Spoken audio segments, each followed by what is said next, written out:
Hey, everybody, welcome back to the Salt Street Podcast, the most pro-America, anti-government show you know, the show where we discuss news, government, and culture, and how it pertains to you, the individual, and your natural rights of life, liberty, and the pursuit of happiness. I am that big bird-looking fellow they call Colin, and I am, of course, joined by my co-host, brother-in-arms, the Nero of Neoprene himself, Donovan Phillips. How are you, sir? I am excellent, sir. Thank you very much for having me. Indeed. Every time, baby. Every time. Well, most of the time. Sometimes you get sick, and then I have to try to attempt to do a solo show, which is always a short and sweet endeavor because I'm scared of the microphone. Well, and eventually I'll be having you, so you can say that to me. So. There you go. Well, my good friend, this is a special episode. I feel like I'm getting some reverb here. Maybe I'm just being retarded. Are you retarded? Are you retarded? Oh, why do I not have that in the soundbar? But it's a special episode today. Why is that, and what makes it so special? What are we going to be talking about today? We have a listener request episode, so we have all manner of different things.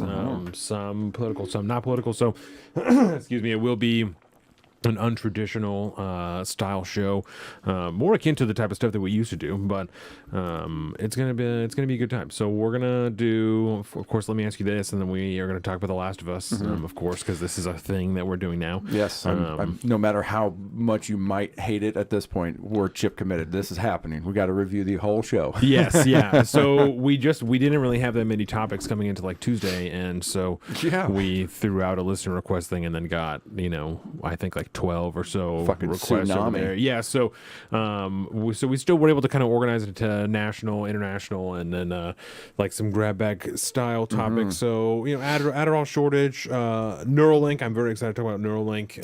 Some cartel stuff. The Joe Rogan, Peter Zihan. What's that guy's name? Zihan. I think Zihan. I don't know. We'll call him the Zion. Talking about. There we go. The China balloon, of course, some updates on that, and then some Ukraine updates as far as that goes, and global ransomware attacks, Turkey, Syria earthquakes, the Japan water. I didn't look up shit about King Charles' coronation because, honestly, who cares? I have a date, and then all the big news about it is like they released their playlist for the coronation, and it's nothing but golden oldies, baby. There you go, Paul. That's the extent of the coverage. That's all we're gonna do. Yeah, the King's coronation. Brandon said eating eggs, and you were like, I don't really know what that is, and it's not an inside joke or anything as far as I'm concerned. Okay. So we're going to talk about eating eggs. It'll be pretty cut and dry. Problems with the manosphere, I think that'll be a good one. Ethnic cleansing, right? And then the Twitter whistleblower, because we had that article that we're going to go over, the Washington Post one. So we got some good stuff going on. I think we have some other things too that I just don't have on the top of this list, but it'll be a good time. Yeah, it was one of those, for 2-week periods in between the show, it's like sometimes there's a really big lull in big news events, if you will. Yeah. And it's like all we had last week was the China balloon thing, and nothing else appeared to be happening. And then the last few days of the week, it was like boom, boom, boom, boom, boom, boom, boom. Yeah. All the shit popping off, which is nice. Which was nice. They shot down something else over Alaska yesterday, right? Yeah. Do you know what that is? It was I have the clip from the same guy from the Air Force, from the Pentagon or whatever. He talks about it, but we don't know very much. They're not telling us very much. I'll put it that way. A couple key differences, but we can hit that stuff when we talk about China balloon later. Yeah. I think it's all blended together. It's all connected. It's either that or we just accidentally shot down some aliens, which would not be a good way to start that relationship. I think it's probably another balloon, but yeah, probably. But we'll see. Cairo. New Cairo. The rebuilding of that. That's pretty interesting. That is super wild. Yeah, I forgot about that. So we got a bunch of random stuff. I have 2 windows full of tabs. There you go. It's just a lot. Yeah. Yeah, so it's going to be a great time. Before we go any further, of course, I want to remind everybody to evaluate and adjust a relationship with the CCP. We are going to be talking about China a few different times today, infrastructure mostly. Yeah. So don't take any Chinese building contracts. It's probably not a good idea. That's not. You won't be pleased within 10 years.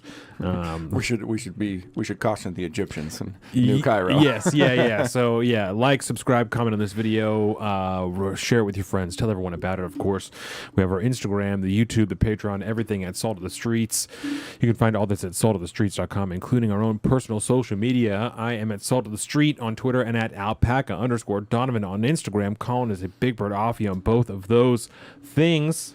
The sponsor for this very first segment is going to be Lexi Kayo, because she's been streaming the last few nights. Yes. So she is the sponsor for the very first part of the show. Woo! And with that, let's do the thing. With that, let me ask you this. Sounded good too. There was no cracklies. I fixed the shit out of it. there you go. I compressed the fuck out of that video, and it's a way smaller video now. Small as fuck, little video. So, yeah. So what do you got? Try and fuck with us. Okay. So I don't remember. Doesn't matter. There was something that I was listening to that sparked this, and it wasn't Peter Zion. It was something else. But I want to ask you. Of course, neither of us are experts here, but we pretty much are. So, in your expert opinion, Yes. when do you think the war in Ukraine ends? How much longer do you think it goes? I know that's a big question, but I'll give it a little bit of context for you. So I'll give you a second to think, because there are already people that are questioning the funding, right? We have Matt Gaetz, and we'll talk about that a little bit later, that he introduced a bill to withdraw the funding, and so to stop increased funding to Ukraine. And conversely, there's also obviously an immense amount of support for the United States supporting Ukraine. We have Mitch McConnell and, the Ukraine tide during the State of the Union address, all these things. There, in some neighborhoods, more Ukrainian flags than there are, American flags. It's not looking good. So do you think that it goes, do you think it stops before 2024 or 2028, or what do you think? There's a lot of moving pieces to this that could change the outcome at any time. Yeah. But at this point, You don't have to give an exact year. It looks as if it will continue until it escalates. We'll put it that way. It'll continue until it's not the war in Ukraine anymore, until it's something bigger. And I don't know what the timeline of that would be. A lot of things. I don't even know if something happening in Ukraine between the Russians and the Western powers that back Ukraine. I don't know if the catalyst will be something that happens there, or if the catalyst will be something that happens like in China with us launching that fucking ICBM the other day. But I don't see that conflict ending. I don't see it ending without essentially some kind of really outrageous kind of like deal between Putin or the Russians and Zelensky, which I just don't see that happening anyway. So something wild would have to happen for that to be the case, in which case Ukraine would just be a smaller country and Russia would have the bits and pieces of it that they wanted. But realistically, I don't see it ending. I just see it escalating into something bigger and much worse. So yeah, I don't see it happening. I don't think we're going to play this proxy war game that much longer, maybe another few years max. I think the presidential election will also be really interesting to see how that changes, because there will be a certain point at which we'll be chip committed, and like even a Donald Trump ain't going to pull us out of fucking Ukraine. Yeah. There'll be some, we'll have a repeat of the impeachment of Ukraine #1, where he supposedly attempted to stop the congressionally approved aid to go into to Ukraine and stuff like this. Like, even if Trump gets into office and wants to just all stops on this thing, he won't be able to if Congress can just roll right over him. So I just don't see it stopping. Yeah, I think that's fair. We've always been at war with Eurasia, right? right, precisely. We're there. Yeah, and I think I agree with that. I don't see it stopping any time in the next decade. So I think that at least 10 years. My concern from the beginning has always been another long war like that. That it starts. It starts initially as this funding, this type of defense spending that we're doing now. And I don't remember if it was on the last episode or if it was between you and I privately that we were talking about just possible scenarios, and if Russia is going to hit the type of hard nationwide mobilization that we've seen in the past, where they're going to turn everything that they have into a defense factory, and they're going to start building just munitions and weapons and all that type of shit. They can only conscript so many people, because they need people in the homeland to continue to work. And history tells us that's a big number, though. Right. And one of my concerns is that that other nations that they're allied with, North Korea, China, Iran, see their fate as similar or tied with Russia's. That they are not going to last long without Russia being there, without this weird, axes, for lack of a better term, group that they've constructed, even if it's not like a formal alliance between all these different countries. So it's almost like just an economic block, but if that's not the way war is being waged right now, I don't know what is. So essentially the same thing. And I'm afraid to see people from other countries either be working in Russia, like people from North Korea or China being sent to work in Russia or being sent to fight in Russia, because this is a growing thing. I don't know how likely that is. I don't know how long that takes, because we were looking at population numbers for Russia and stuff like that yesterday. So there's a ton of people there to be conscripted. There's a ton of fighting age people that are still left in that country that are not fighting right now, that could be stolen off the streets and a gun forced in their hand and be kicked on the front lines. Yeah. Like there's a lot of people left for that to happen. I want to say it was like, as of like the last census, it was like 168 million or something like that. Roughly half of what the United States is, I think. Yeah. So and China's involvement, I think, is really part of the deal breaker or maker in this situation, because I don't know if I would see China putting themselves in a place where they're going to have their soldiers fighting in that type of a front when they're looking at possibly being in other fronts. I think they're kind of holding their cards relatively close to the vest right now as far as their pawns to be used. I don't even mean soldiers. I mean the same deal, conscripts, people that they can just steal off the streets and just ship off to Ukraine and ship off to Russia, just the same way that there are North Korean prison camps in Siberia. If you take those people out of those prison camps because they're just sitting there, and they now fight for Russia because they exist in Russia, and North Korea is like, well, they weren't here anyway, so I don't fucking care. That's what I'm concerned of. Not their own army, because I agree. I don't think that they would, for the same reason. I don't think that China would compromise their own security internationally, but like I said, my concern would be that they start stealing people off of the streets or taking the people that they have locked up and just send them to Russia to fight for them, because they are essentially useless anyway to them. Yeah.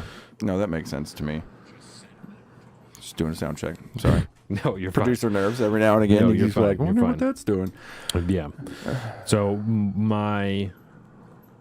I don't know. I don't want to keep saying concern. I guess I should think of a better term, or like maybe a series or a timeline in which I think these things would play out. But along with that, American or NATO boots on the ground over there is a huge concern of mine. I don't know. That seems like a massive. That's difficult for me to wrap my mind around, to have like legitimate NATO forces there, organized under NATO, and not just individual countries that have sent people to fight. So not just American special forces painting up targets for Ukrainians to bomb, but actual regulars on the ground, and like a coalition almost like that. I have an easier time comprehending NATO countries forming a separate coalition, not sending in NATO forces, but NATO countries like, well, we'll send some people off the side. I know that's like a minute difference, but like the original like coalition forces in Afghanistan, the same type of deal. That instead of Canadians, some French, some British, everybody involved.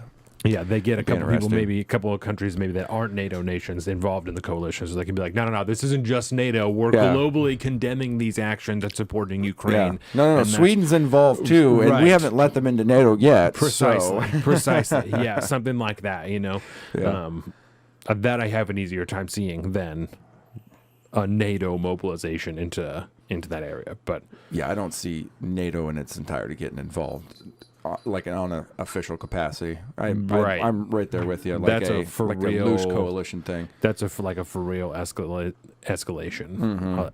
I mean, an unquestionable one, because that's been a Russia stated thing from the beginning. Is like, fucking stay away. Don't do it. Don't. So I can don't. Yeah. Come on, NATO. Get your shit together. Yeah. Yeah. Right. You're just looking. I was looking for any opportunity. Like, I'm going to make this happen. Yeah. Well, I have one for you. Let's hear it as well. Let's hear it. And it's almost on the same broad spectrum situation here. Hopefully, it's not the same question. It is not. Thank God. This is more homelandy. That would be embarrassing. It would be. Well, I'd be like, oh, do we think alike? Oh, dang. I guess we're doing Last of Us. So this is. we've watched the government grow in scope and authority for quite some time. The Federal Reserve printing money freely, essentially. The American culture decay, fray, and divide. Yep. And we've talked about this in various aspects on the show many, many times. So given that kind of picture, I mean, do you see any way for us to revert away from away from this? Or is this something like can we ever go back to more of a, say, early American libertarian focused type of nation? Or are we just going to have to try to go forward and create something brand new, ideally bringing those values with us? I definitely like to think that we can, and I fight off whatever part of me that when I think that, there's another part of me that says that's just idealistic. That's crazy. That's a silly thing for you to be thinking. You know better at this point from the things you've talked about, the research that you've done, the things you've seen. You know that at this point it's too late. But and maybe it is just silly nationalism that I'm not able to get rid of because I'm just too young yet. But there is just something inside of me that believes that we are different. We have proven as a nation that we are different. We have overcome ridiculous odds before. We have turned ourselves around multiple times, and there is just something inside of me for the same reason I do the show. That if we can reconvince enough people that freedom and liberty are the way to do it, then that's how we win. That's how we can turn this around, is to limit the government, to try and rein it back in the way that we've seen it. We can see they are not by any means perfect. They are greatly flawed, but we've seen like the people in the Freedom Caucus that are trying to do that. They are not doing it in the perfect way because they are definitely flawed people, but they all have seedlings of really, really good ideas that get us closer to what would be ideally the type of government that we're looking at, which is extremely, extremely small, nearly non-existent. They're trying to get there. So I give them all credit, some more than others, because I think some of them are kind of pieces of shit. But so I tend to believe that we can get there.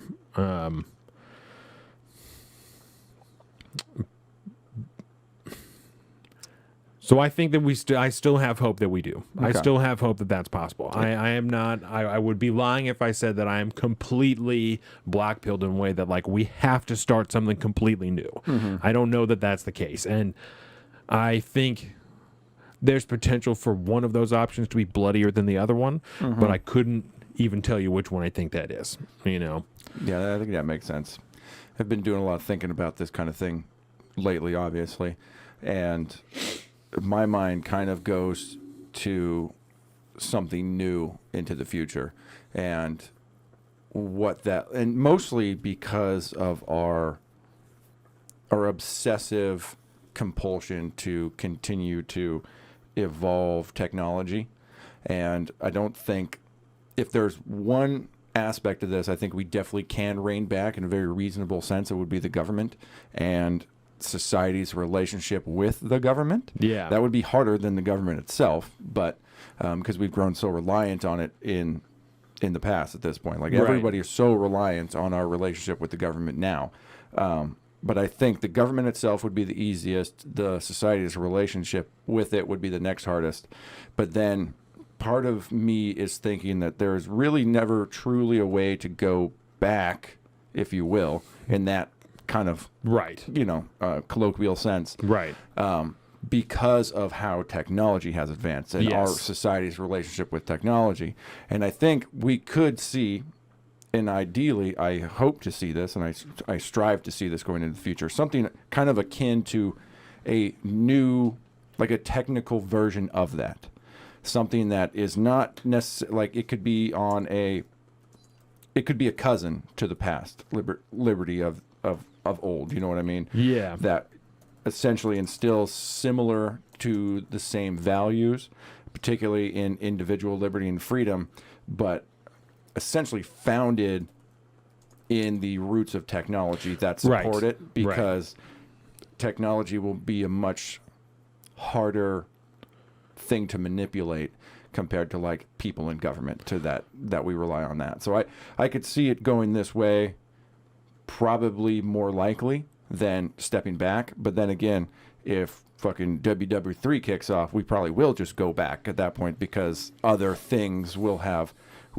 other externalities that kind of force us back, which I don't know if is it's probably definitely not a net gain for society, but it would allow you to kind of like rebuild in a better way, if you will. Yes. Yeah, I agree. It's yeah. likely a blending of the two that is a re-embracing of core values from the past that is updated for the 21st century. And enforced by technology. Yeah. Made so that even if corrupt politicians were to come into power in whatever limited government we have at that point, their ability to hamstring the rest of society through their own corruption and corrupt means would essentially be cut off. Yes. They wouldn't be allowed to do it because they wouldn't have the mechanisms to do it. Yes. Now, mind you, that would take a lot of initiative from the jump in building these technologies as we go forward, but like, there would be no better time than now.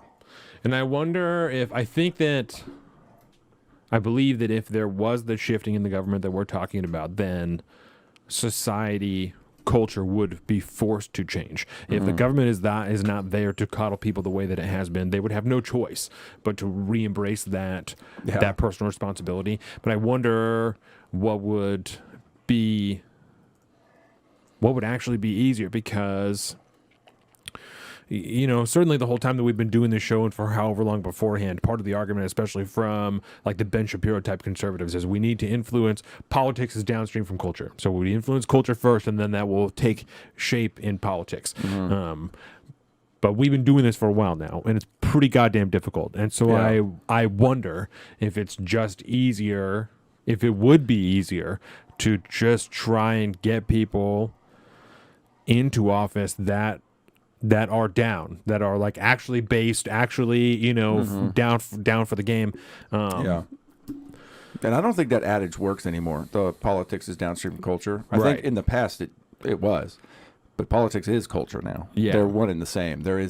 You have to fight it on both fronts. Because that technology aspect, they're so AOC is a tied fucking together. Instagram star. You know what I mean? And we're having the fucking hearings that I have some clips of. I don't know if we're going to get to them, but the Twitter hearings and stuff like that. Like, this is the government working hand in glove with the technology companies that influence and dictate culture. I mean, they are one in the same at this point. So it's a two-front. Used to be a two-front war, but now it's a single-front war. Yes. But both sides are on that same front. Yes. So very, very interesting stuff. People like us, if you will, the people that are on trying to spread the message, if you will. I mean, this is part of it. Man. This is part of it, and this is via the technology aspect of things, This isn't newspapers that take 3 months to fucking print and send out to the West Coast. Right. Fucking dude in Germany could be watching right now. Shout out. It's about 9 a.m. over there. I did the time zone conversion. That's really funny. Hopefully he turned his notifications on. Oh, well, that was healthy. I like it. Thank you for answering my questions, good sir. Anytime. Oh. All right, so shifting gears. Yes. Let's talk about, you watched The Last of Us episode 5 yesterday. Do you want to click and then re-click, and then we're going to click. Thank you for doing that. Yes, and then we'll say that again. Yep. Yes. So, The Last of Us. The Last of Us. Yeah. So let's take it episode by episode, right? Indeed. Because that'll be the easiest way. If you didn't watch, of course, there's a new episode last night. If you didn't watch, there's going to be some spoilers. Just spoiler alert. Just deal with it. Wee. So let's start with episode 3. Right? Where we left off. Right. Okay. So I didn't like this episode at all. Episode 3, not good, because it's fabricated, right? We start to see a real fabrication of things, small things from the game into large portions of the show, which I don't agree with. And I think, I don't remember how much of this I talked about in the first review that we've did of like the first 2 episodes, but the game is laid out perfectly for you. You could literally just remake it frame for frame into a show, and the timeline will be fine. It would be fantastic. You can cut, obviously, the gameplay portions of it out, but I mean, the majority of the story is there, and it's laid out perfectly. So And just as a reminder, I am coming at this person that I've seen some game clips and stuff like that, but I have not played the game yet. I will be playing the game after the show. So I don't like the fuckery with it. I think that it should be left as it is. I understand, it's art and this is their interpretation, blah, blah, blah. I don't agree with that. I think that's if it ain't broke, don't fix it. Precisely. And so I am not a fan of seeing the shifting. And we did talk about in the second episode that we started to hear the producers be like, I actually think this is more interesting and like a better idea. Yeah. And that I said, I don't like that. That makes me nervous that they're starting to fucking get real uppity about it. That they're like, no, this is better, than the actual game was, which is not the way to go. So this is the first. Yeah. You like the smell of your own farts, if that's what you're thinking. You see one zombie in this episode, and it's one that Bill, he catches in a trap, right? And that's the only one that you see in the whole episode. Through the security cameras. Right. The fourth episode, you don't see a single zombie. And people were coming to Ben Shapiro about this, like, oh, it's not a zombie show. This is about people and human. That's not true. That's nonsense. Okay, that's nonsense. This is a game about zombies. It is also about people and the terrible things they do. Yeah. As is every other good zombie movie. I mean, that's anything that's worth a shit when it comes to zombies is not just about the zombies, because the world is more complex than that. It's not just about the thing right now. You run into other people who will try and fuck you over. Some people are good. Some people are bad. This is the story in every single type of zombie media ever. Yes. It isn't just about the monsters. No, because just a monster movie is not a good movie. You need a storyline. You need human relatability, something that in a sci-fi dystopian type of sense, you need to have some kind of reminders to the present and that kind of stuff. The human condition is always a very big aspect in things like fantasy and sci-fi, because what else do you have to relate to? And if you're in this made up world of fiction, you have to have something to tie yourself to reality, and that's where the human stories come into play. That the relationships between people, that kind of thing. So they take Bill, right, the character from the game, who, that's my favorite portion of the game, is Bill's town, because you learn a lot of new shit. There's a lot of really intense combat, a lot of sneakiness, a lot of really great stuff, a lot of new enemies introduced. It's excellent. It's a great time, right? Yep. A lot of good back and forth dialogue between Bill and Ellie. Yes. Bill and the three of them. Yeah, the three precisely. Of them. Joel. All the whole jam, right? So they take Bill and they turned his portion of this that's really about a relationship that he in the show, because I still am not totally. We'll get into that. I'm not sold on the whole relationship thing in the game. I'm not, and I'm not trying to fight it. I'm just not particularly sold on the argument of it.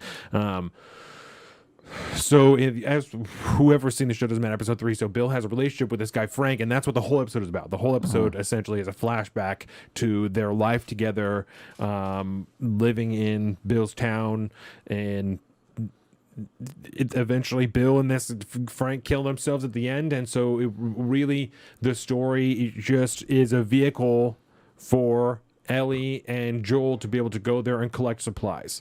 So it becomes pointless. And this is not the first time, even just in this 3-episode arc, that we see pointless characters being added on and pointless story arcs, because they start and end and they do not progress the story at fucking all. And so this is where I'm starting to get really frustrated, is that they're saying, well, this is better, and the producers are saying this is better, it's good, these are really good ideas, and fucking podcasts and people are like, this is such a beautiful episode, they took a small portion of the game and it turned it into just such an emotional and moving fucking thing. That's like, this is an irrelevant story, though. This has nothing to do with the actual story of The Last of Us. This is a thing that the only thing I can possibly see is you're trying to insert ideology, politics, whatever you want to call it, into this piece of media, which obviously it's HBO. This is your right to do so, but you're ruining what could have been a fantastic show. And I'm not like, oh, 2 dudes fucking is ruining the show. I'm saying subverting from the actual story and inserting story arcs and characters that end up being pointless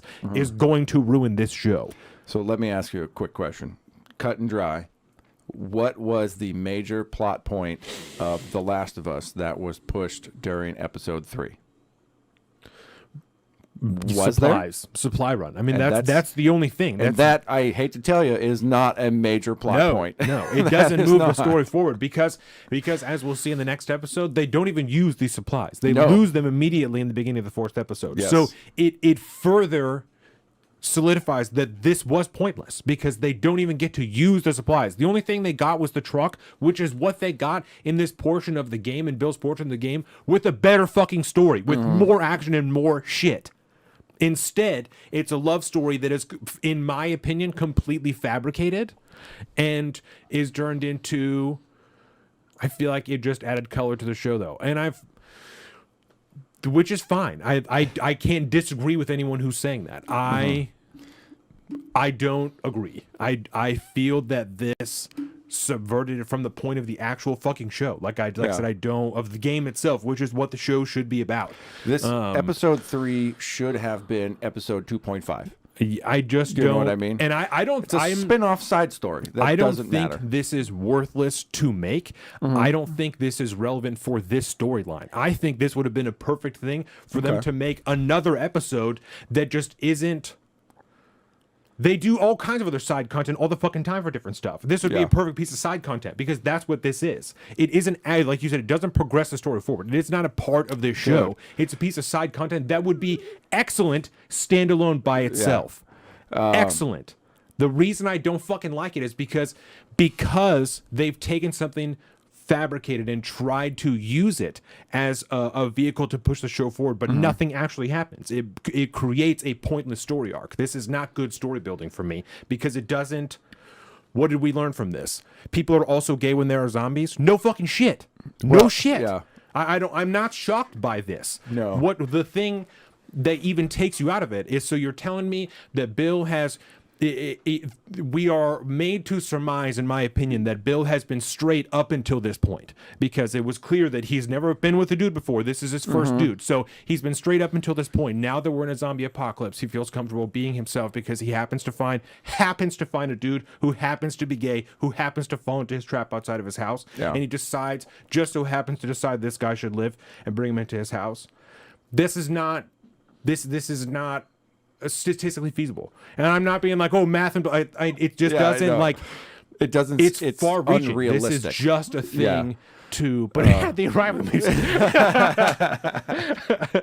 Shout out, Josh. Yes, like I said, I don't think this was a bad piece of television. I don't think that it progresses this story forward, which feels fucking pointless to me. In this show, in The Last of Us, this show, this actual story, which is actually about Bill and Joel and Ellie. This irritates the fuck out of me. Yeah, right. And I am not convinced at this point that this is a show about Joel and Ellie anymore.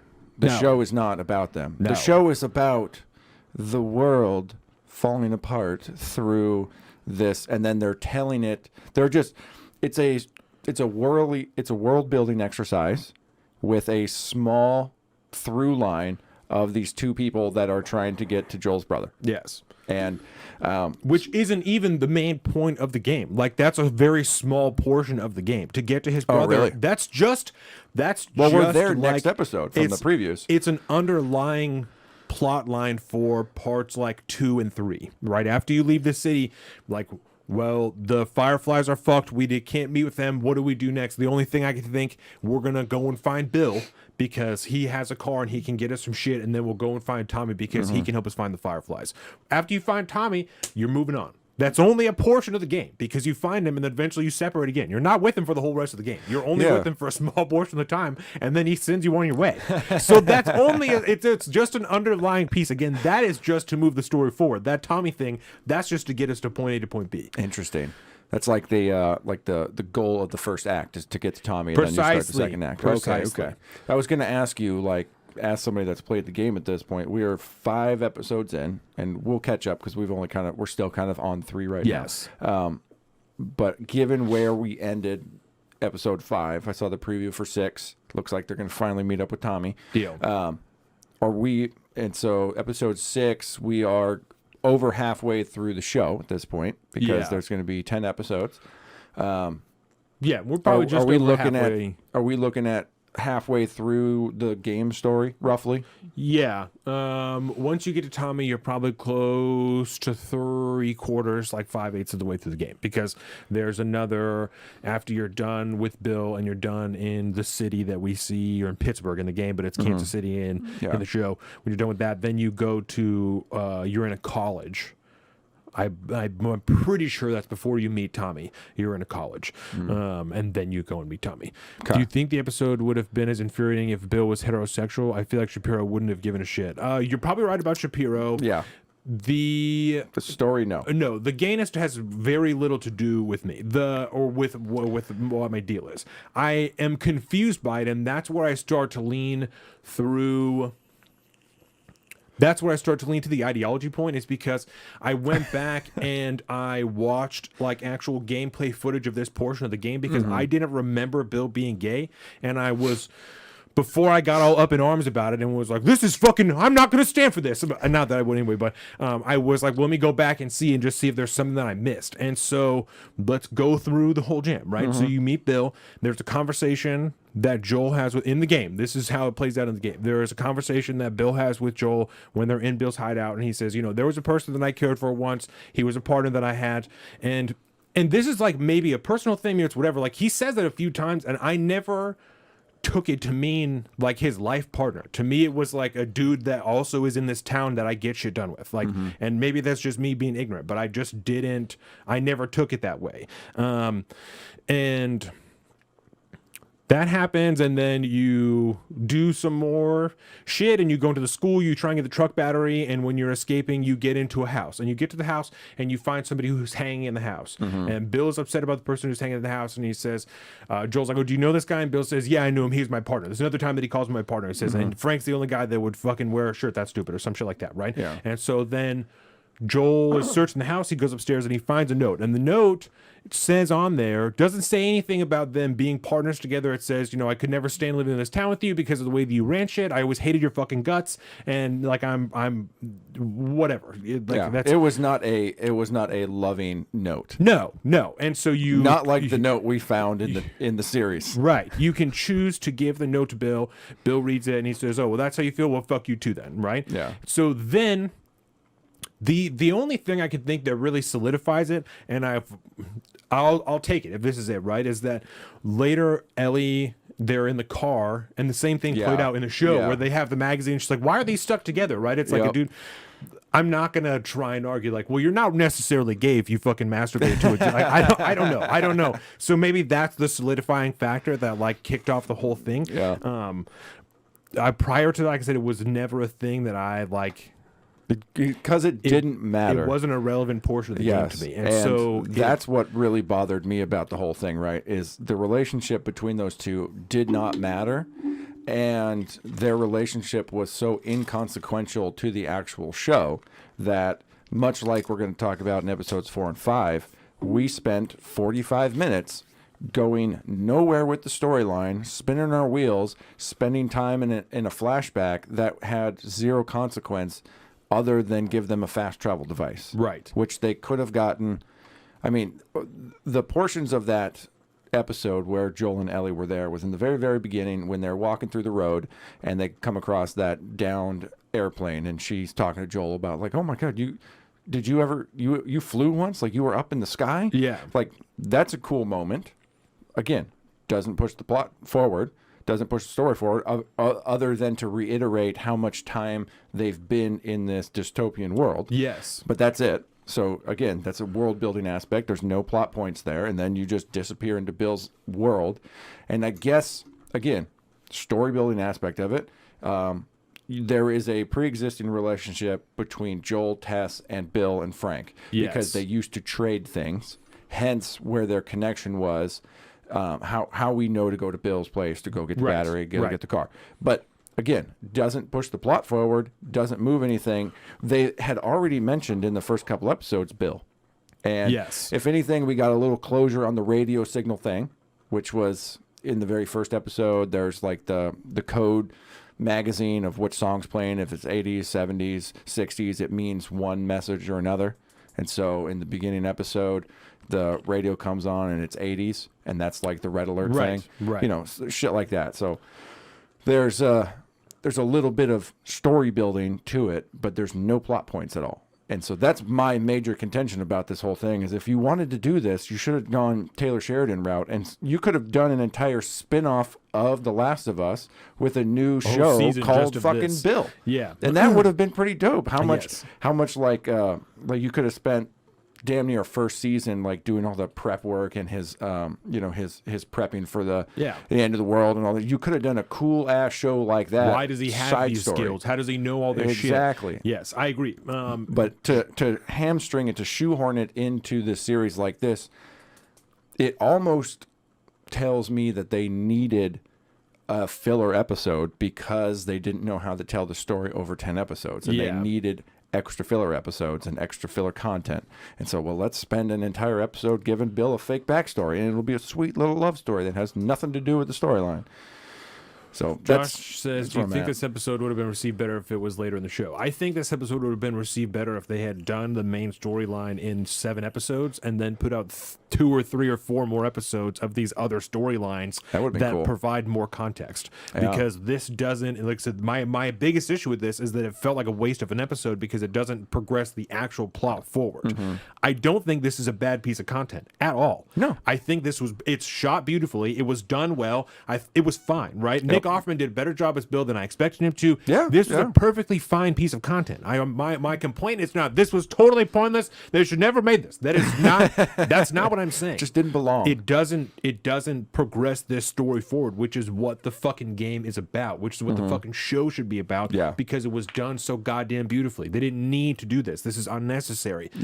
That doesn't mean they never should have made it. They definitely should have made this. I think it would be better in just kick this the whole season out more. You're putting out more content. Make the fucking show add this to other characters, these other things, like I said, that just add more context, supplemental storyline to it. That I think people would have been happy about it. You're still going to get Ben Shapiro who's like, well, this is fucking pointless. So it's so pointless they couldn't even put it into the show. They had to make an extra episode afterwards. That's still going to happen regardless. They're going to complain about this because there's 2 dudes in it. My issue is not the dudes. My issue is that this has fucking nothing to do with the storyline, and it feels like a waste of an episode in the middle of the show. So maybe, yes, if it was later in the season, but I think at the end, like when this main story is done, keep slapping episodes out. It would be keep awesome. Fucking making money. Fucking extras like that. Extra editions. Especially that would have been awesome. If you have big names like Nick Offerman, people will continue to watch even if the main storyline is over. Because fucking Nick Offerman is in it. Why am I not going to watch it? He's awesome. They're going to continue to do that. So the only main problem I had between Bill and Frank really was I was worried that if you got 2 perfectly sculpted manicured beards that close together, that the universe might implode. Concerned about the static. They were those beards that those 2 guys had were beyond envious in my mind. For a bunch of fucking wastelanders that live in the middle of nowhere after the fucking world collapses. That hurt me emotionally. I can't even do that now. And they're doing it after the fucking world ends. Also, as a Second Amendment side note, before we move on to part 4, there is the portion of the show where Nick Offerman, Bill, is in the middle of the street. He's in a gunfight with these people, right? When Frank goes out to help him, he grabs a gun out of the drawer. A little baby gun. Okay, not just that it's a baby gun, right? There's no magazine in it. If you're living in a zombie apocalypse, are you not going to have every gun that you own loaded, sitting ready to go? What if there are zombies in your home? Are you going to take the extra second to put a fucking magazine and we'll rack one in the chamber? That's really what we're going to do? No. That's a virtue signal. Make sure that it's safely stored in a fucking zombie apocalypse. Get out of my fucking face. There are no children here. It's 2 grown-ass men. It is 2 grown-ass men living in a house together. There's no need for that shit. Oh, my God. And on top of that, I mean, let's be realistic. If you need the gun with a magazine in it and one in the chamber ready to go, and then you need a gun belt next to it that you could slap on with a bunch of fully loaded mags already. This is every gun in the house, every room in the house, and then maybe some swords and some axes to boot. Especially just in if case. the guy's a fucking prepper. Exactly. Especially if he's once the world ends, you're not going to keep all of your armory down in the basement it's the last place to get them. No. Anyways, so now let's talk about episode 4 or 5. 4. Yeah. Episode 4 or 5. Yeah. Which I'm calling it episode 4 or 5 because this was not 2 episodes. This was one episode that they smashed together with a bunch of extra scenes that didn't need to be there, which drug it out to 2 separate episodes. Yes. In my mind, this is the fucking way it went. Because we spent half of episode 4 with this super fucking annoying, what's her name? Let me pull it up here. The character's name. I think it was Kathleen. Oh, yeah.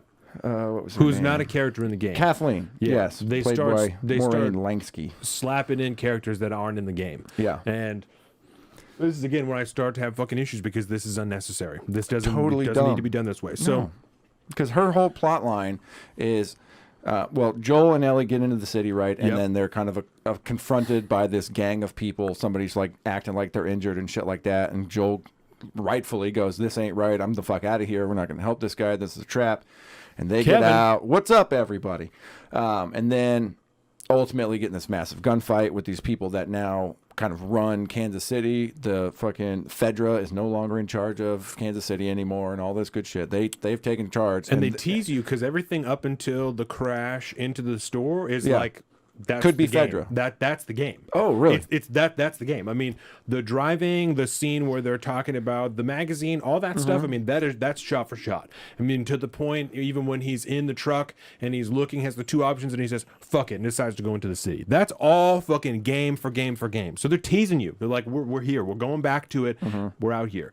Then they get into the gunfight. This is a completely different deal now. There are people who have taken over, which is to be in the game, right? You're in Pittsburgh, and there are groups. They're called hunters. That's what it is. It's people who have taken over the city. They have, I guess, technically they have cleared out the QZ, but Joel makes it pretty clear in the game that like not all of the QZs are even up and running anymore. Yeah. They just Fedra is not a large enough force across the nation to be able to hold down all of these quarantine zones everywhere. They just shut down.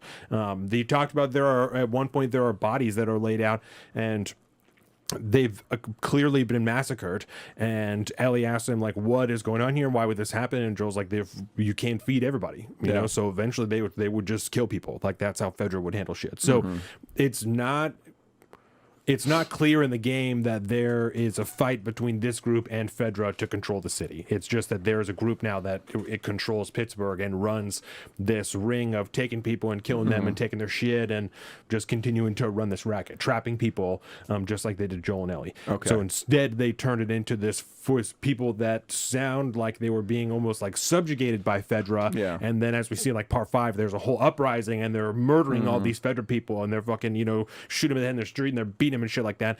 So Yeah, it was like the resistance. yes, and that's not a part of the game. So that whole resistance thing is like totally new. So let me ask you this then, because compared to the plot point in the story with the hunters and stuff like that, does it really matter that the hunters are the ones doing this thing, or could they have equally replaced them with the revolution that overthrew Fedra like they did in the show?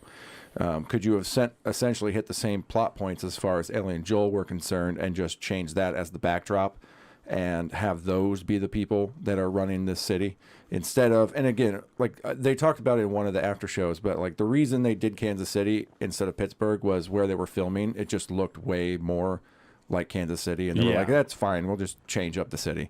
Didn't have any problem with that. It seemed to make sense. It doesn't really matter. And so, but at that point, does it really matter that gang, we'll just call them that gang of people that overthrew the QZ in the show are that much different than the hunters in the game? No, and there's the revolution thing doesn't matter. Like I'm not upset that that's not in the game. That's to provide a different enemy. I don't think is that big of a deal. It's they're a dominant obstacle while you are in the city because they are running the city. A lot of the infected have been cleared out, but you still deal with infected in that portion of the game when you have to be in basements or different buildings or anything like that. Like there is still an infected presence there. Okay.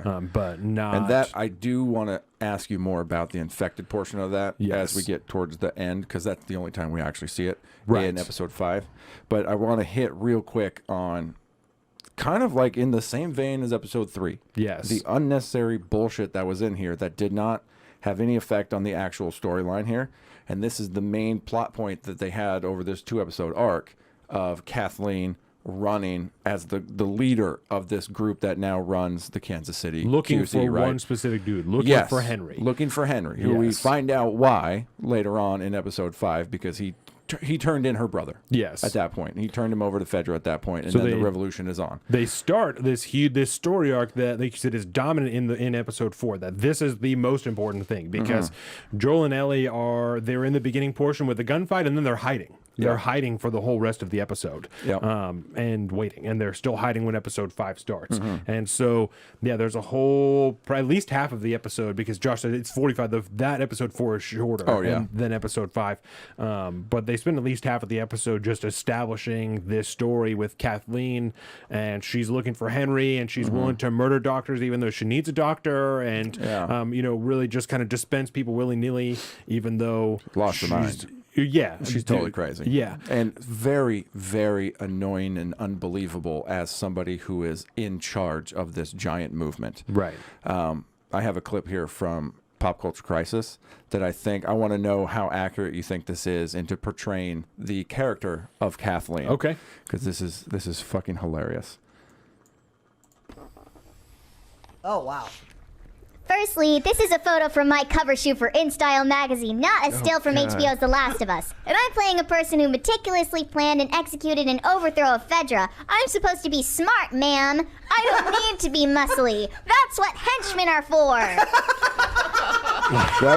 That was what her actress said in an interview. That's awesome. About that. And I'm like, that right there nailed it for me, man. Yeah. She was so unbelievable as this boss woman that helped overthrow Fedra. Even Brian said that. Brian's never played the game either. Brian was like, she's not a very good... She's not a good, like, no, she's bad not guy. believable. No, not very much at all. No. And to spend the entirety of this episode building this storyline with a big question mark. Who is Henry? Who is Henry? Yes. I mean, we got to get Henry. We got to get Henry. And spending all this time with her and devoting time to her past and her interviews with this doctor who she's trying to interrogate to give up Henry, and terrorizing the rest of these captives that they call collaborators with Fedra and stuff like this. It's like, it was totally and utterly unnecessary, except to give her character background for something that she was fucking dead by the end of the next episode. You have to give background to a character that we made up because she's not relevant. Yes. Who, yes, they, like I said, they're doing that, and it makes you feel like, oh, so she's going to be dominant, right? And I was asking you, so then they do something else where Kathleen and whoever her biggest henchman is, they go into one of the houses that are outside of the QZ, and they're down in the basement of this house, and you see the ground is breathing. Right, and so I told you, I said, Jeffrey Pierce. Yes, I told you after that episode, he voiced Tommy. He voiced Joel's Tommy. brother. Yeah. Tommy. So the ground is breathing, and I watched that before episode 5 came out, and I said, there's the reason this bothers me is because I guarantee you that's where the bloater is coming from, where the ground is breathing. Guarantee you, because they didn't do it in Billstown, because that's when you see the first bloater, is when you're in Billstown. And because they didn't do that, they have to insert it somewhere else. So this irritates me for one reason, because they had to rewrite the show to do this. Second of all, they're showing you this is going to end. This story arc is not forever, because it has to end when this bloater comes out. Yeah. That's when this is done. Too many people are going to die. Everyone's going to have to leave. This story arc is done in the next episode. They're telling you that right there. Yes. And totally agree. So that's also the only whiff of infected that you see in that whole time. Exactly. Yes. Throughout, and that comes up as it's something, once we are introduced at the end of episode 4, we're introduced to the 2 new characters. Yes. Henry and Sam, we spend all episode 5 with, as they're the device that gets Joel and Ellie out of the city. Yes. Right. That's their only means of existence at this point. Which is, they are in the game, and that is a huge part of their shit in the game as well. Episode 5, I actually enjoyed way more than episode 4. I was going to ask you that. And I'll tell you why. Because there's way more of the fucking game in this episode. For real. Right? A lot of it is chopped and screwed and kind of fucked around time-wise. I thought a lot about that. I don't know that it necessarily matters that they did that. It could have, like I said, I'll say it forever till the end. My biggest critique will always be, you could have shot, remade it, and it would have been perfect. You didn't need to change anything. So that's always my underlying critique of this.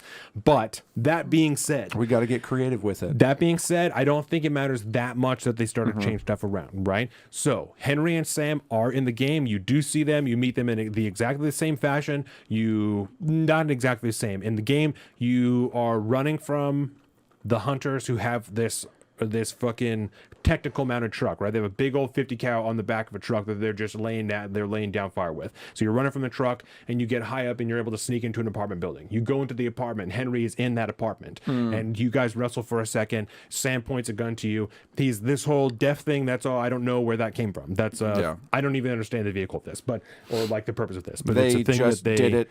They talked about it in the after show. I couldn't not be a part of that when I watched it What's last night. the purpose of the deafness? It's just because he called up the original writer of the game. It was like, well, what if Sam was deaf? And they were like, just to sure. add more. Okay. So that's all. Okay, I wasn't sure, but that's not part of the game. Just because.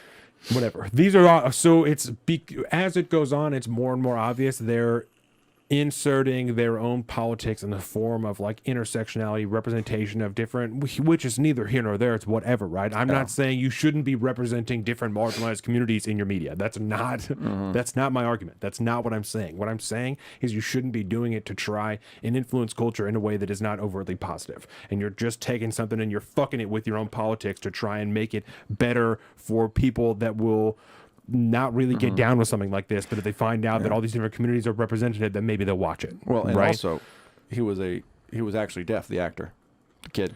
Then I'm here for it. You know what I'm saying? And I'm not mad that he's deaf. I don't give a fuck that he's deaf. That's not my... And honestly, as far as like the storyline goes, you could argue that it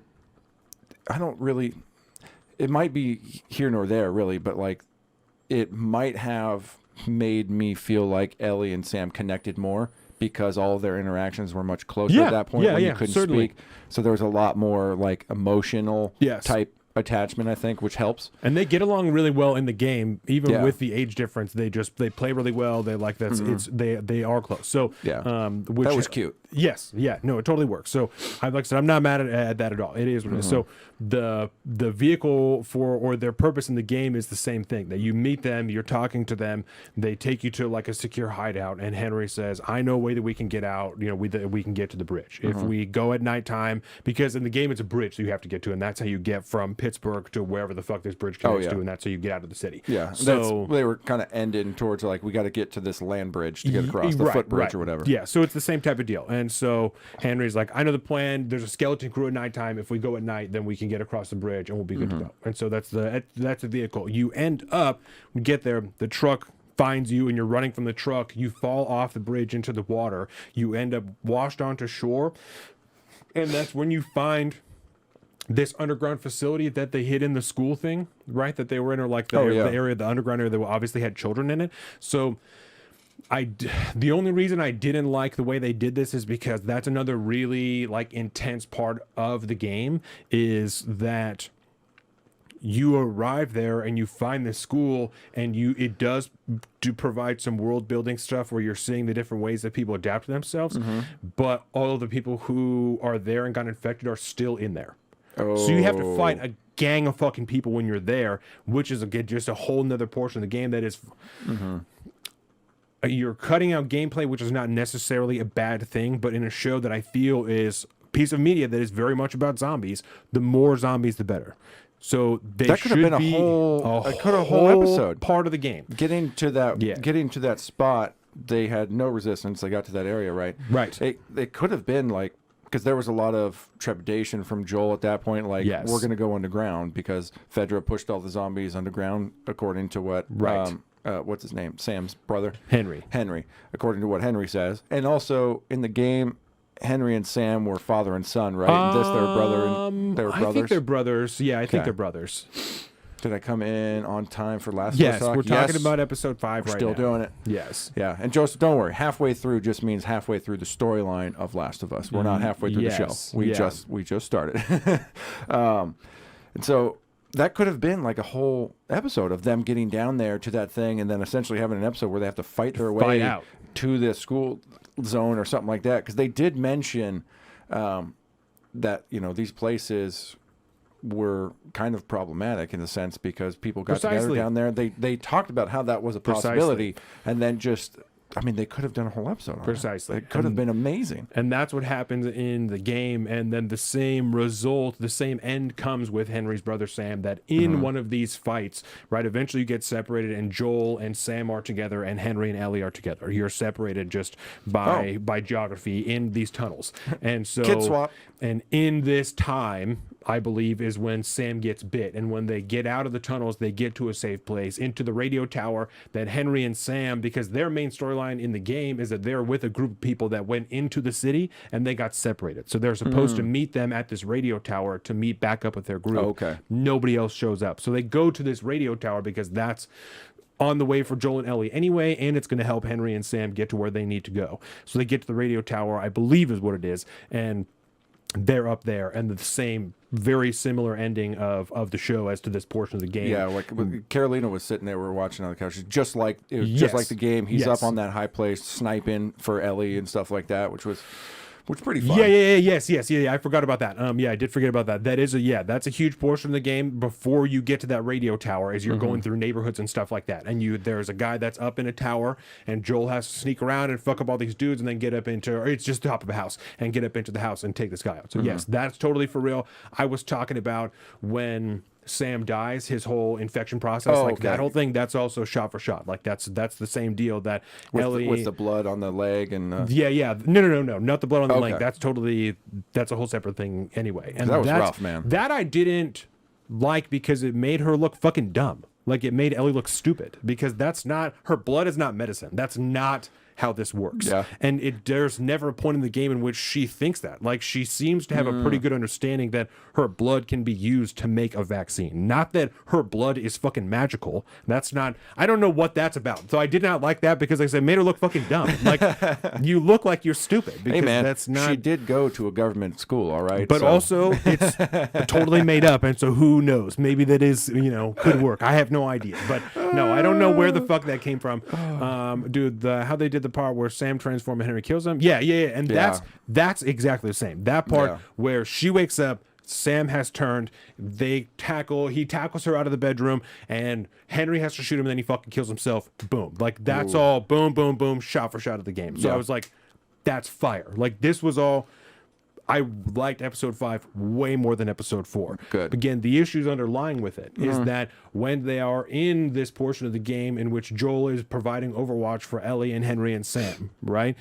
This ends this pointless storyline where that they established so hard in episode 4, right? So Kathleen and all her goons are coming, and they're going to find Henry. This is in the show now. They're going to find Henry, and they show up at this place where Joel has just killed this sniper in the tower that was holding them down. Super sad, man. Super sad. Super sad. That was rough. Come on, man, don't do it. And this old man with the sniper rifle, and then you see him turn a little bit, and then you hear a gunshot. Yeah, like that was sad. So he's providing Overwatch like that, right? That's for real. And then Kathleen and her cronies show up, and they call out Henry, and then, just as I predicted in episode 4, the bloater and all the zombies come out of this fucking house that they were in, right? The sinkhole opens up, all the zombies come out, everybody starts unloading on these zombies, and now there's just chaos. And that's when Sam gets infected in the show.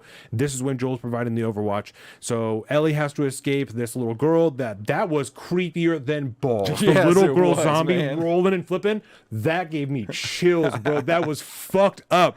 That's fucked up. Because know it's a real little girl with a mask on who's just rolling over in a car. Okay, so that was lit. But so that happens, and then Kathleen stops, and it's almost like she's gonna chase them or something, and she's fucking giving a whole speech about whatever, you're a piece of shit. I don't know what she's saying. Dead. Yeah. What is the fucking point? What was the fucking point? You spent all of this time in episode 4, half the episode in episode 4, creating this whole storyline, probably half the episode in episode 5. Keep on pushing this on. She's crazy, but people are still going to follow her. They're still down. She's a down bitch. We're still going to keep going. Yeah. Dead. What is the fucking point? There was none. Especially because after the episode for episode 4, they're like, we really wanted to make it that these people had more story. That we didn't just want it to be an obstacle. So what the fuck were they at the end of episode 5? You were an obstacle. That's all that you were. You were a Yep. reason they had to hide. There is Yes. no other purpose for them being there other than an obstacle for Joel, Ellie, Sam, and Henry. Yes. You And- didn't add any more context to this. This is not a better story because of what you did. You Yep. wanted to make 2 episodes, so you made a fucking hour or 2 and 15 hour, 2 hour 15-minute piece and chopped it up into into 2 pieces. Yep. No, I'm right there with it. There's 2 things I want to hit. One addresses that, but I want to first talk about the zombies and the bloater coming out, this first wave of infection, right?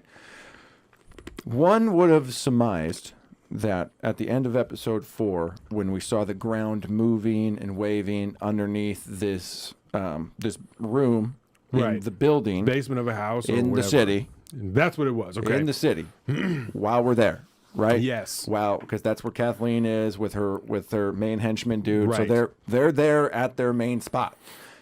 Now the ground's wobbling, all this stuff.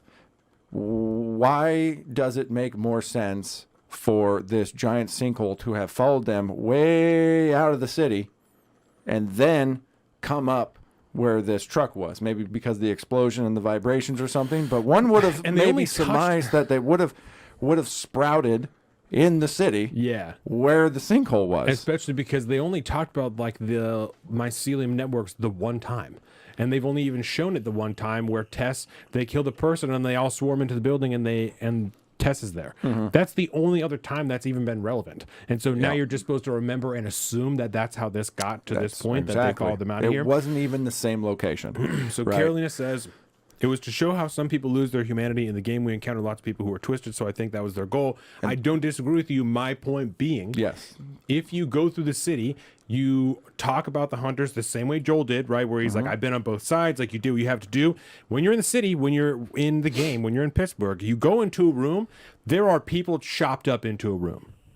So it is not like the context is not there. And if you do the same thing in the show, because we've seen some gruesome shit, it's not like it'd be too gruesome to show people chopped up in a room. Dude. If that's what these people are doing. Do you remember right? The Walking Dead, that series of episodes where they went into that cannibal Yes. place? Right. That was on AMC. Disturbing. That was on AMC. Chopping up people for food, bro. Okay, so my point being, you don't need to completely imagine characters and make a shitty fucking subplot to underline that people lose their humanity. When Okay. the original people in the game are chopping people up, and whether or not they're eating them is not necessarily clear, but they're killing them and taking all their shit. They're still livestock. That's pretty fucking savage. So this is kind of my point, right? That I wanted to hit. This is the second thing I wanted to hit. Yes. You have been reading the Stephen King book on writing, Yes. right? Does he talk a lot about show, don't tell in that book? Yes. Now, my major contention with most of all of our issues with this show, everything from the Bill Frank episode to all the unnecessary stuff with these revolutionaries that took over Fedra and the QC And zone. they're, to add context, we were saying they're having to tell you in some of the after shows that this is meant to convey this emotion and this, Yes, right? yes. So this is an example of telling, not showing during the show, right? This is bad writing because they want to tell you about something that's going on in this world, something that is a part of this thing. They want to tell you about this instead of finding a way creatively through the storyline and the plot points to show it to you as you're working your way through the story. This is how I'm beginning to see all of this stuff. This is all telling, not showing, which I think is all too common in our modern day, culture in TV these days. This is why most new TV kind of sucks, because it's all telling and very little showing. And this is what I think really bothers me about all this stuff. It's the unnecessary, shoehorned in, this is the way we're telling you what the world is supposed to be like right now. And the mass perception of society at this point is like, well, this is awesome. And that's, I think it's partially a failure in, well, I think it's just basically, we've all been like trained at this point to expect this kind of stuff and call it good when don't it's know what actually when it's good really shit not is. because we haven't been shown anything really good in a very long time. Lord of the Rings is a really good example of this, right? There are so many deep cut like story and world building things told throughout the trilogy of Lord of the Rings in the movies that they're not they're not stopping doing cutbacks, doing this, that, and the other thing just to tell you what it is so that you can appreciate it going forward. I think that's really what a lot of this stuff is. So Yes. it's lazy storytelling by people that do not know how to write. Yes. That's where I'm at with it. Yes. But I am in 100% agreement with you at this point. I think episode 5 really did kind of, it helped get me back into it after 4. Back up. 3 was rough. 3 was rough just because I feel like when I'm waiting a week to watch this fucking show and then you're going to give me something that ends with them getting a truck, that you didn't do anything for me that week. I'm pointless. upset, bro. Absolutely it was pointless. And then same with like episode 4. I was like, why? Who are these people? I know for a fact that they're not going to be around for a long time. Yes. Unless unless Kathleen was going to be chasing them through the rest of the show. No need to do this. And when she died, I was irritated. Like, I was genuinely irritated because I was like, that's it. We talked about this, you and I. That's I said, like, stayed up late by myself to do notes. I'm watching it on my phone next to me. So the phone is going, I'm doing notes. This is happening. I was like, this is wild. Like, this is pretty lit. It's different. Like, but it's still pretty cool. It's fine. She died. I said, what the fuck? What the fuck? Because this is what we fucking talked about. This is goddamn pointless. This was fucking pointless because she's dead now. Yep. All this stuff. She's fucking dead now. This is a goddamn waste of time. I don't like that shit. They could have I would have gotten a little bit of redemption if while they were standing there and the chaos is ensuing, before Joel exits the sniper's nest, pops her.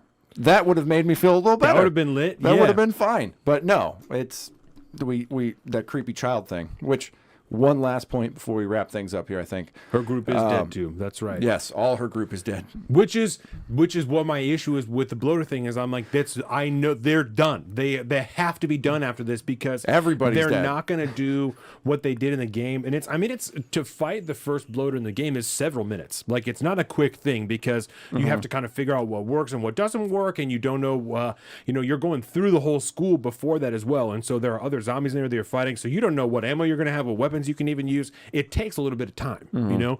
They can't do that in the show. You can't have a 5-minute scene of Joel just taking pointless shots at something until eventually it dies. Like, that doesn't work for television.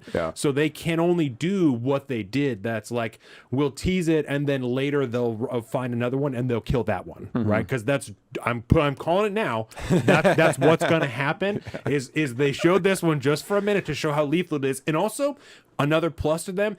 There is a cutscene in the game. If you're killed by a bloater, you are shown a cutscene where it grabs your head and it grabs the top of your face and rips the top of your head off. That's how Homeboy died. Yeah. So I saw that and I said, that was dope. And I'm going to add on to that. He deserved to die like that. Because a piece of shit. After you empty your first magazine into something and it literally doesn't even slow them down, you don't reload multiple times and continue to do the same thing to a pointless effect. At that point, you deserve to get your head ripped off. I'm sorry. I'm sorry, bud. It didn't work. Move on. The first time I fought a bloater, I obviously died the first time, and that happens, and I had to pause the game, and I said, that was fucked up.